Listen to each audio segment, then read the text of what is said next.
muchas veces decimos, la presencia de Dios está manifiesta en este lugar. Y lo decimos porque lo creemos, porque vemos su presencia manifiesta, que se hace visible, su gloria. Y todos nosotros estamos bajo esa misma gloria, la misma presencia para todos por igual. Todos estamos en las mismas condiciones delante de Dios. Sin embargo, también vemos que no todos vivimos lo mismo. No todos recibimos lo mismo. ¿Cuántos han visto esto? Algunos me lo han preguntado, pero ¿por qué? La gloria está para todos. ¿Y yo? Bueno, pues yo te voy a contar 3 historias, o te voy a mencionar 3 historias que están en la palabra de Dios, que nos enseñan mucho acerca de esto. Y la primera historia es la historia de Obed-Edom, que está en 2 de Samuel, pero yo quiero leerte de esta historia solamente el versículo 11 del capítulo 6, que dice: y estuvo el arca de Jehová en casa de Obed-Edom geteo 3 meses. Y bendijo Jehová a Obed-Edom y a toda su casa. ¿Qué dice la Biblia que hizo Dios? Bendijo a Obed-Edom y a toda su casa en 3 meses que la presencia de Dios estuvo en ese lugar. En el Antiguo Testamento el arca representaba la misma presencia de Dios. Entonces, cuando estamos hablando del arca de Jehová, está hablando de la misma presencia de Dios. Y dice que estuvo 3 meses esta familia, este padre con esta familia en contacto con el arca, y ellos fueron grandemente bendecidos. Y luego hay otra historia, que es la historia de Abinadab. Esta historia está en primera de Samuel. Vamos a leer el capítulo 7, los versículos 1 y 2, que dice: vinieron los de Kiriat Jearim y llevaron el arca de Jehová y la pusieron en casa de Abinadab, situada en el collado, y santificaron a Eleazar su hijo para que guardase el arca de Jehová. Desde el día que llegó el arca a Kiriat Jearim pasaron muchos días, 20 años, y toda la casa de Israel lamentaba en pos de Jehová. Aquí tenemos otro hombre que tuvo 19 años y 9 meses más que Obed-Edom el arca en su casa. Porque la Biblia dice que tuvo 20 años el arca en su casa. Mas, sin embargo, la Biblia dice que solamente se escuchaban lamentos. 20 años la presencia de Dios en una casa y lo único que se escuchan son lamentos. Qué diferencia tan grande con la casa de Obed-Edom. Y ahora tenemos la última historia que está en 1 de Samuel también, que dice así, los versículos 1 y 2. Estuvo el arca de Jehová en la tierra de los filisteos 7 meses. Entonces los filisteos, llamando a los sacerdotes y adivinos, preguntaron: ¿qué haremos del arca de Jehová? Hacednos saber de qué manera la hemos de volver a enviar a su lugar. Antes de la historia de Obed-Edom y de Abinadab, está la historia de los filisteos. Ellos dicen que tuvieron el arca 7 meses con ellos. Ellos eran enemigos de Israel y en una de las batallas ellos habían capturado el arca. Pero estos hombres, dice ahí, que estaban preguntando a los adivinos y a los sacerdotes: ¿cómo hacemos para volver este arca a su lugar? ¿Cómo hacemos para devolverla de vuelta? Estaban queriendo deshacerse del arca de la presencia de Dios. ¿Por qué? Porque dice la palabra que ese arca solo había traído destrucción a los filisteos. Pues tanto es así que el día que la capturaron, la metieron, para contaros un poco la historia, la metieron en el templo del dios Dagón. Ellos adoraban al dios Dagón. Entonces metieron el arca pues como un mueble más o como un dios más, la metieron en el templo del dios Dagón. Marcharon y al día siguiente, cuando volvieron al templo, encontraron que el dios Dagón estaba postrado delante de Jehová, delante del arca de Jehová. Y atentos a esto, porque uno puede decir, tal vez, aunque no sabemos cómo aquel gran Dios, entre comillas, cayó delante del arca, pero es que la Biblia apunta, estaba postrado delante de Jehová. Es decir, que no fue una caída accidental. Pero bueno, los filisteos llegaron y seguramente verían a su Dios tirado por los suelos, pobrecito Dagón, y seguro lo recogieron y lo acomodaron y lo limpiaron y lo volvieron a colocar en su lugar. Pero al día siguiente dice la Biblia que Dagón nuevamente estaba postrado delante del arca de Jehová, pero esta vez tenía cortada la cabeza y las manos. Es decir, que Dios no solo hizo postrar a aquel falso Dios delante de él, sino que además lo decapitó y lo dejó sin manos. Nuestro Dios es el poderoso, amén. Nuestro Dios es el poderoso. Bueno, pues así empezaron a pasar desastres sobre ellos, porque dice además que después de esto se agravó la mano de Jehová sobre ellos y los destruyó y los hirió con tumores por todo su territorio. Comenzaron a los filisteos a salirles tumores en sus cuerpos y comenzaron, dice la Biblia, los ratones a estar por toda la tierra de los filisteos. Se llenaron aquellos campos, lo que tenían que ser plantíos eran ratones, ratas. Dice la Biblia que comenzaron a venir desastres en 7 meses a causa del arca de la presencia de Dios. Qué tremenda diferencia, ¿verdad? ¿O cómo puede ser tan grande la diferencia? Es que para unos el arca es muerte y destrucción, para otros es grandes lamentos y lamentos. Y para otro, para Obed-edom y su familia, el arca es una tremenda bendición. 3 escenarios diferentes, la presencia de Dios, el arca de Jehová metido en 3 escenarios diferentes y ahí comienzan a suceder 3 cosas diferentes. Esto nos enseña que el problema no radica en el arca, sino en quién posee el arca. El problema nunca está en la presencia, sino en quién recibe esa presencia. Por eso el arca de Jehová, el Espíritu de Dios, puede estar en este lugar y el problema no es que haya una presencia diferente para ti que para mí, sino cómo tú estás respondiendo o estás recibiendo esa presencia. ¿Estás entendiendo? Por eso mucha gente llega a cielos abiertos y me dicen, pues pastora, es que a mí se me abrieron los cielos cuando yo llegué. Muchas personas vienen de la religión, de ser cristianos de 20 años, pero me decían, he venido a cielos abiertos y se me han abierto los cielos. He conocido a Dios. Yo he escuchado cosas así. Personas que han salido de la religión a la relación con Dios.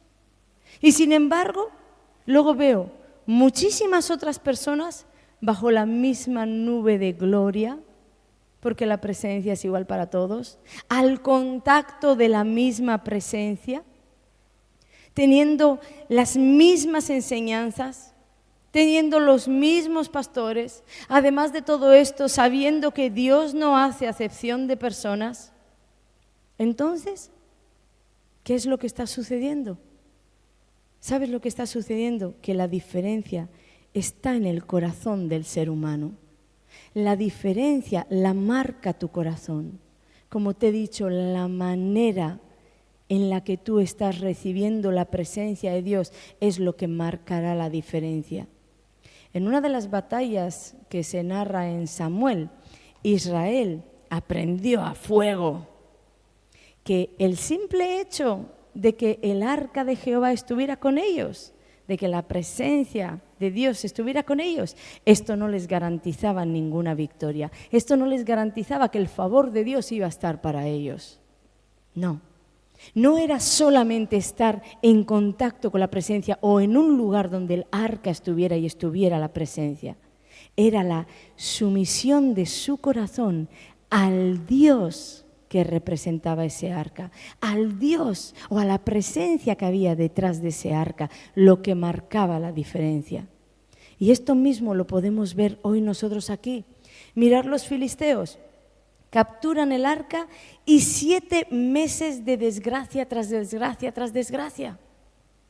El arca estaba en territorio filisteo, pero Dios comenzó a destruir a los dioses filisteos y comenzó a destruir a los propios filisteos. con tumores, con ratones, con desastres. Y aquí hay una enseñanza tremenda en esto que sucedió. Escúchame bien, iglesia, el arca no fue diseñada para estar en un lugar donde no le honran. La presencia de Dios no está para estar en un lugar donde la gente no le honra, donde no recibe honra. Si tú no honras la presencia de Dios, Dios no va a venir a tu vida para permanecer en tu vida y para traer bendición. Si tú recibes a Jesús en tu corazón, mas sin embargo dices, yo voy a seguir viviendo impíamente, yo voy a ser mi propio Dios, porque cuando tú le estás diciendo al Señor que no te importa lo que está escrito en su palabra, que tú ya tienes tus leyes, tú te constituyes tu propio Dios. Entonces, cuando tú le dices a Jesús, ven a mi corazón, pero caminas dándole gusto a la carne, caminas enseñoreándote de todo y diciendo, yo soy mi propio Dios, y empiezas a ver pornografía y empiezas a guardar dentro de ti falta de perdón y odios y rencores y amarguras, entonces tú eres alguien que no honra la presencia de Dios. Porque Dios entregó su Hijo para ti, después entregó su Espíritu para ti. No esperes que la presencia de Dios venga a tu vida, descienda sobre ti y permanezca para traerte bendición. Dios no está donde no le honran. En el Antiguo Testamento, lo hemos visto en los discipulados, ¿verdad? El arca estaba en el tabernáculo, en el lugar santísimo, y ahí representaba la presencia de Dios y solamente el sumo sacerdote podía acercarse una vez al año. Pero la Biblia enseña que todos aquellos que le hemos dicho a Jesús, Señor, ven a hacer morada en mi corazón, te pedimos perdón y te pedimos que tú vengas a hacer morada a nuestro corazón. Todas estas personas, dice la Biblia, que se constituyen en el templo del Espíritu Santo. Ya no hace falta una tienda, un tabernáculo para que la presencia de Dios habite, para que sea su casa. Ahora nosotros somos ese lugar donde Él quiere venir a descender. Vamos a leerlo ahí en 1 Corintios 3, el versículo 16, que dice, ¿no sabéis que sois templo de Dios y que el Espíritu de Dios mora en vosotros?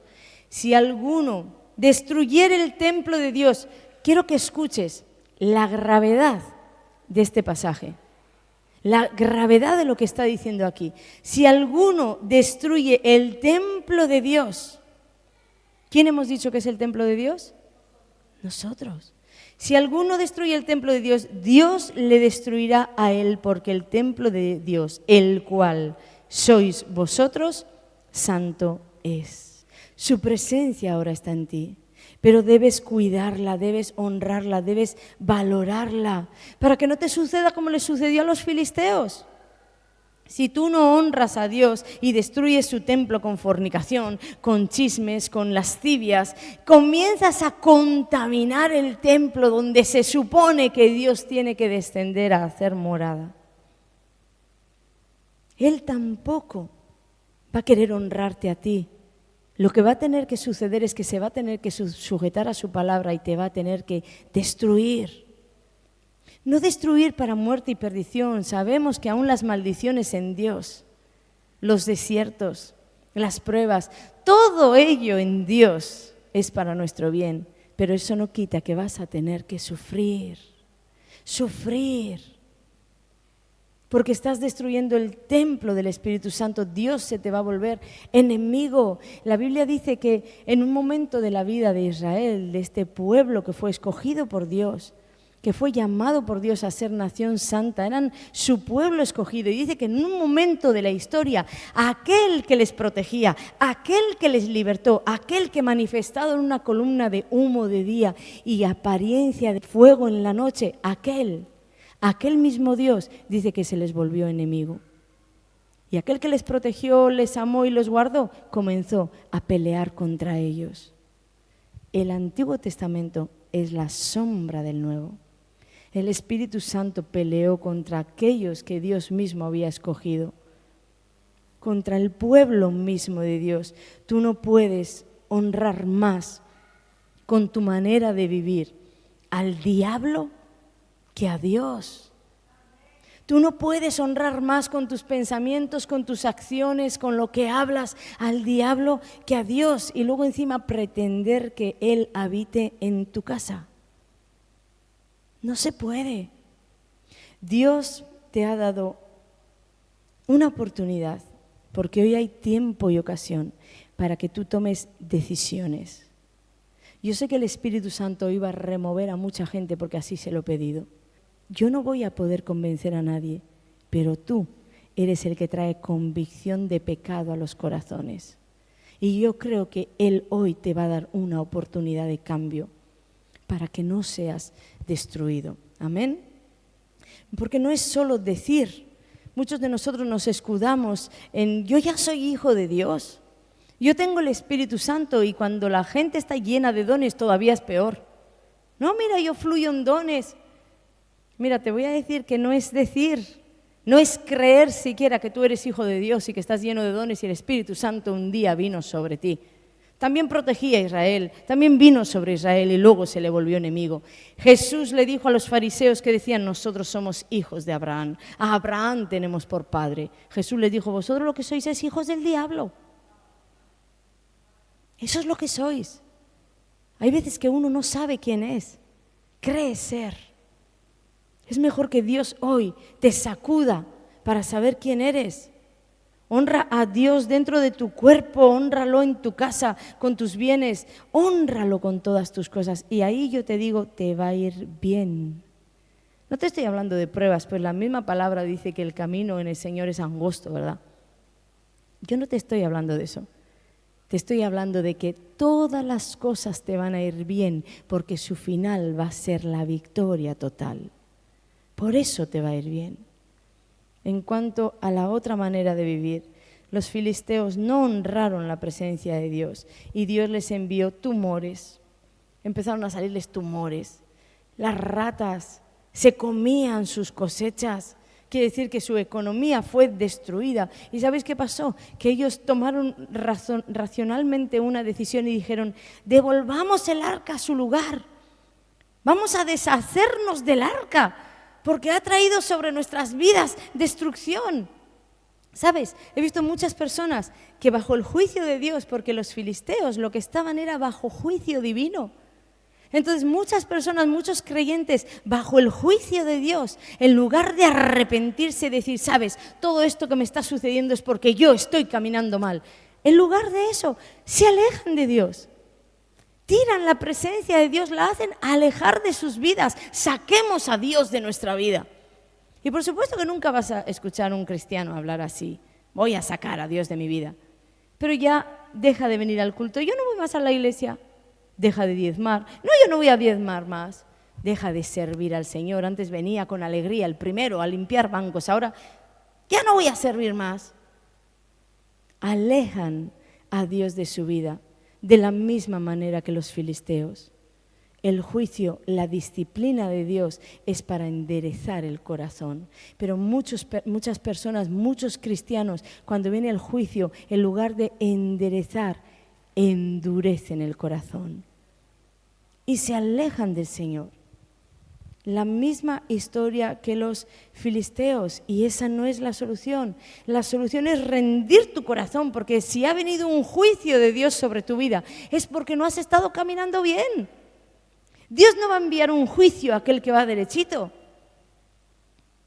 Dios envía los juicios a los que van torcidos. ¿Para qué? Para en esta vida, mientras hay oportunidad, hacerle enderezar y que no pierda la salvación.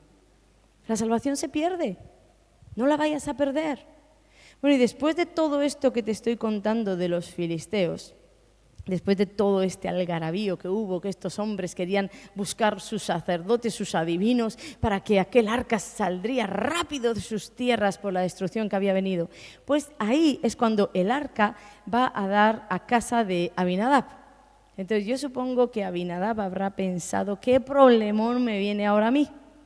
A ver en qué lío me quieren meter. ¿Cómo voy yo a custodiar este arca? ¿Qué es lo que voy a hacer?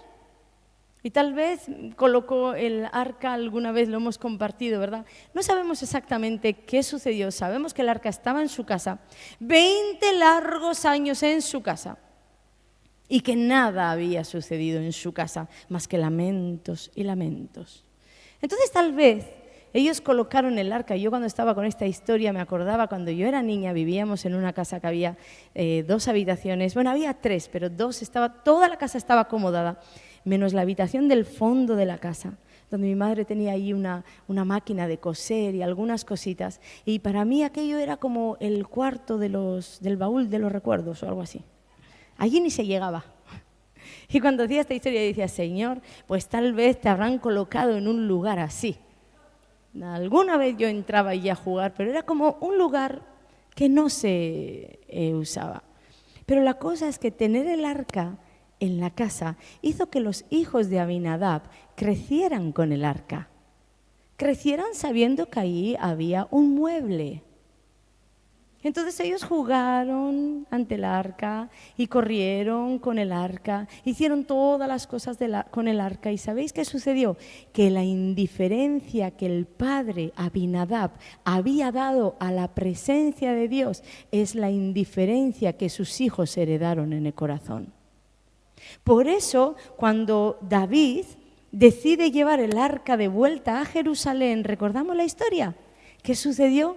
Que el arca iba a caerse en el camino y Uza corrió a colocar el arca, a acomodarla bien para que no cayera. Pero esto estaba totalmente prohibido en la ley de Dios. ¿Sabéis quién era Uza? El hijo de Abinadab, que había crecido con el arca.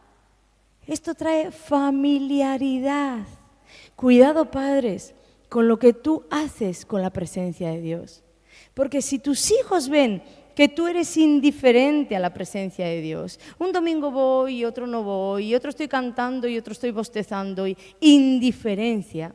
Si ellos ven que tú transgredes con facilidad las leyes de Dios porque te son indiferentes, diga blanco, diga negro, diga azul, es indiferente, el día que te veas en problemas, el día que veas que esos hijos adolescentes comienzan a tomar malos caminos y tú los quieres traer a la presencia de Dios, no faltes a la iglesia, ese hijo te va a decir, ¿cómo? ¿Y tú?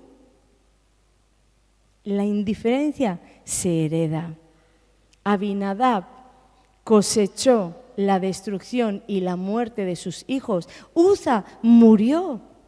En el acto fue a tocar por familiaridad. ¿Habrá pensado la cajita que tanto tiempo ha estado en mi casa se va a caer? La presencia de Dios no fue recibida en su corazón con honra, como debiera de ser. Era la presencia de Dios lo que tipificaba esa arca, la misma presencia de Dios. Abinadab representa a todos esos hermanos que vienen a la iglesia, llevan 20 años y en la vida se les ha visto un fruto. 25 millones de años en el Evangelio y en su vida se ha visto un cambio. Creo que el único cambio que tuvieron fue el día que con el gozo de la salvación dijeron, he entregado mi vida a Jesús, y en algún momento se perdieron porque más no dieron un solo fruto. Linaje de Abinadab. Están en contacto con la unción y siguen como niños espirituales que critican, que murmuran, que pelean, que hacen, que deshacen. Y además, para muchos de estos cristianos que son el linaje de Abinadab, la vida en Cristo es un verdadero fastidio. Es como Abinadab habrá pensado, qué jaleo me traen ahora a mí con este arca que ha causado tanta destrucción con los filisteos. ¿Qué me vienen a mí a meter ahora con este lío? Los del linaje de Abinadab son así. Ellos en la vida en Cristo solo ven normas y leyes y qué fastidio. Qué fastidio vivir así para Dios. Mejor aparco a Dios en algún lugar secreto de mi corazón, pero nunca tengo un secreto con Él. Y te familiarizas con la presencia de Dios y vienes y te sabes todos los movimientos incluso. Sabes en qué momento uno dice un aleluya, en qué momento le da la voz de júbilo, en qué momento se levantan las manos, porque estás familiarizado con la presencia. Pero en esta familiaridad, en cualquier momento, puedes cometer un error mortal. Uza solo extendió su mano. Los del linaje de Abinadab En este tiempo de Abinadab, la Escritura dice que ellos se lamentaban y se lamentaban. ¿Y sabéis por qué se lamentaban? Porque ellos vivían adorando a otros dioses. Entonces las cosas les iban mal. Pero cuando las cosas se les tornaban mal, es que ellos iban delante del arca de Jehová a lamentarse. Es que las cosas me van mal. ¿Qué dice? ¿Cómo dice que iban? Con lamentos. Como muchos cristianos hoy, que viven adorando a otros dioses. Pero uno dice, yo no tengo estampas, yo no tengo vírgenes, yo no adoro a nadie, pastora. Te he dicho antes que tú puedes ser tu propio Dios. Porque cuando tú estás poniendo tus leyes, tus pensamientos, tus razonamientos por encima de lo que dice la palabra de Dios, entonces la palabra de tu instrucción o tus instrucciones de vida son tus propios pensamientos. Tú eres tu propio Dios. Linaje de Abinadab, porque luego las cosas te van mal y entonces corres a la presencia de Dios a lamentarte. ¿Por qué a mí? ¿Por qué a mí? ¿Por qué a mí? ¿Has conocido cristianos así? Su vida al garete, pero después cuando hablan con lamentos. Linaje de Abinadab. Te voy a dar un consejo. Mejor vete a la presencia de Dios a decirle: desobediencia es lo que traigo en mi corazón. Por eso mis caminos se han torcido y hoy quieren nacer en mí lamentos. Pero no me voy a lamentar, me voy a arrepentir. Ahí está la victoria de un hijo de Dios. Ahí está la victoria de un Obed-Edom, que en 3 meses fue grandemente bendecido.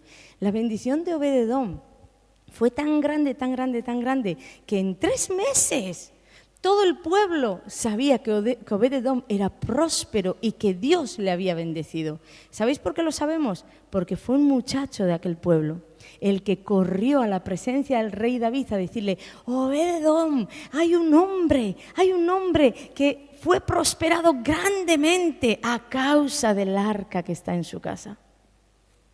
¿Cómo tendría que ser la bendición de Obed-Edom para que en 3 meses todos ellos supieran que Dios le había bendecido? Cuando tú portas la presencia de Dios, la bendición comienza a fluir sola, comienza a tocar todo tu alrededor. ¿Y sabes dónde está el secreto de esta bendición? El secreto es cómo estás recibiendo y cómo estás manteniendo. No es solo que el Espíritu descienda con el fuego sobre ti, sino que tú mantengas el fuego de su unción, el fuego de su presencia sobre ti. Cómo recibes y cómo mantienes es el secreto para hacer que la presencia, la bendición estén en tu casa y estén en todos tus caminos. ¿Qué estás haciendo con todo lo que digo? Porque sabes que antes de poner por obra lo que digo, primero se procesa en tu corazón y tú ahora mismo estás pudiendo desechar todo lo que Dios habla. En tu corazón ahora mismo estás pudiendo combatir con 1000 pensamientos pensando: no es así, pues no lo creo así. No. ¿Qué estás haciendo? ¿Qué estás haciendo con lo que se te enseña aquí cada fin de semana? ¿Qué estás haciendo con lo que escuchas en las predicaciones, en el discipulado? ¿Qué haces? ¿Qué haces con lo que Dios te dejó escrito en la palabra? Dime qué haces. Tú recibes esas palabras, recibes esa lectura para decir: yo voy a poner esto por obra, porque quiero salir a la bendición. O por el contrario, eres alguien que dices: menudo fastidio, aquí hay leyes y leyes y normas y normas. Menudo fastidio vivir en Dios. Porque esto es lo que hacían los del linaje de Abinadab. ¿Estás honrando o no estás honrando la presencia de Dios en tu vida? Piensa ahora ahí. Escucha algo. ¿Llevas una vida indiferente con Dios? Lo mismo te da blanco que negro, que venir al culto a las 6:30, que no aparecer o venir al final. ¿O la presencia de Dios ha marcado una diferencia en ti? Piensa. Porque todo esto tiene mucho que decir. ¿De dónde tú estás en Dios?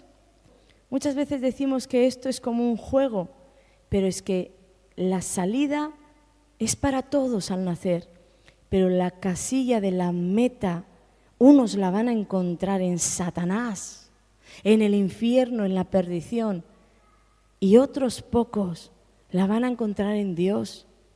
Piensa bien, ¿cómo juegas el juego? ¿Estás honrando o no? Porque muchos llevan 20, 30 años metidos en la iglesia y lo único que tienen son enfermedades. No digo todos, pero estoy hablando del linaje de Abinadab. Deudas, enfermedad. No ha habido un solo cambio en sus vidas en 20, 30 años. Ni un solo cambio.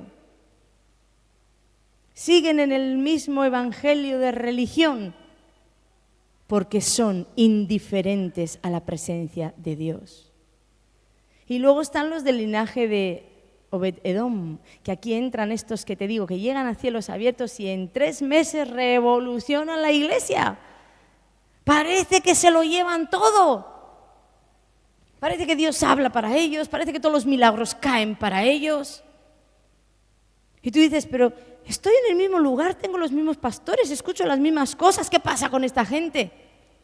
Esa gente llega a la iglesia y en sus corazones hay honra al Señor.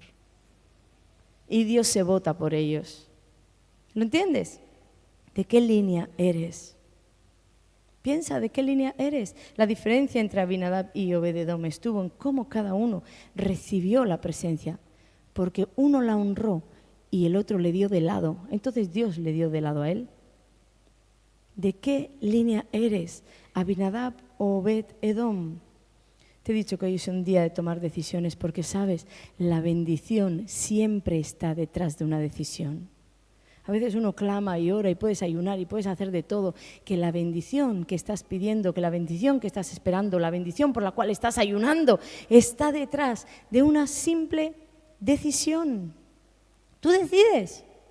Tú ahora mismo en tu mente estás tomando decisiones. Ahora mismo mientras escuchas esta palabra, muchos ya decidieron tirarla a la papelera y otros decidieron, voy a ponerlo en práctica, quiero más, quiero saber más, quiero honrarte, Dios. ¿Viste cómo estás tomando decisiones? Entonces decide, porque si hoy decides vivir como Obed-Edom, honrando a Dios en tu vida, en tu matrimonio, en tus finanzas, en todo lo que hagas, en 3 meses tú serás prosperado como nunca antes. En 3 meses.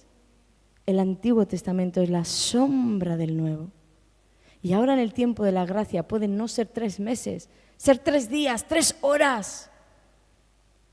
Porque tomas una decisión correcta, pero si decides continuar viviendo como Abinadab, en 3 meses, en 3 años, en 30 años, seguirás en el mismo lugar. Seguirás siendo la misma persona, pero probablemente con más dificultad, con más dolor, con más problema, porque llegarás a querer que la presencia de Dios salga de tu vida, porque se te volvió enemigo. Hoy el Señor te está llamando a decir, ¿qué vas a hacer con mi presencia? ¿Qué vas a hacer? Voy a pedir los músicos, vengan. ¿Qué vas a hacer con todo lo que te he estado enseñando, con todo lo que te estoy enseñando? ¿Qué vas a hacer con Jesús que entregó su vida por ti? ¿Vas a ser indiferente o le vas a honrar en tu vida? Pues yo quiero hacer el llamado a estas personas que, como os he dicho, todos nosotros mientras escuchamos algo tenemos una batalla interior, porque tienes la decisión delante de ti. ¿Creo o no creo? ¿Me decanto por creer lo que escucho o me decanto por desechar? ¿Le pongo 25 millones de razonamientos o simplemente abrazo las cosas por la fe? ¿Por qué estás en este lugar? No pierdas el tiempo. Para estar aquí mejor estás en el cine. Si no vas a tomar decisiones de cambio, ¿para qué perder tu vida los domingos? ¿Para qué? Decide. Vótate por la presencia de Dios, hónralo, ámalo y Él se votará por ti, te honrará y te amará. Te sacará la luz, hará resplandecer su rostro sobre ti. Entonces quiero abrir hoy el altar para las personas que dicen, sí Señor, yo creo que he sido indiferente a tu presencia. Creo que en muchas ocasiones he sido indiferente a tus palabras. a lo que hablas en la palabra. Y ha habido cosas que he tomado con agrado y ha habido cosas que he tomado con fastidio en el corazón. Ha habido cosas que he puesto por obra y ha habido cosas que he rechazado y eso te ha dolido. Pero hoy quiero tomar decisiones. Quiero que provoques en mí el hambre y la sed. No quiero 20 años más viviendo igual. No quiero 20 años más siendo del linaje de Abinadab. Hoy decido, Señor, que gobiernes mis pensamientos, que gobiernes mis emociones, que gobiernes mis caminos, que gobiernes todo mi ser. Hoy decido, Señor, entrar en una relación de honra contigo y salir de las palabras, salir de la religiosidad. Vamos, dile al Señor, perdóname, Dios. Perdóname, Señor, por enfriarme fácilmente. Perdóname, Señor, por no honrarte. Prende el fuego en mi vida. Llévame a tu presencia. Te honraré, te adoraré, te amaré. Cuidaré de ti. Señor, llévame a tus atrios, al lugar santo, al altar de bronce. Señor, tu rostro quiero ver. Pásame la muchedumbre por donde el sacerdote canta. Tengo hambre y sed de justicia y solo encuentro un lugar.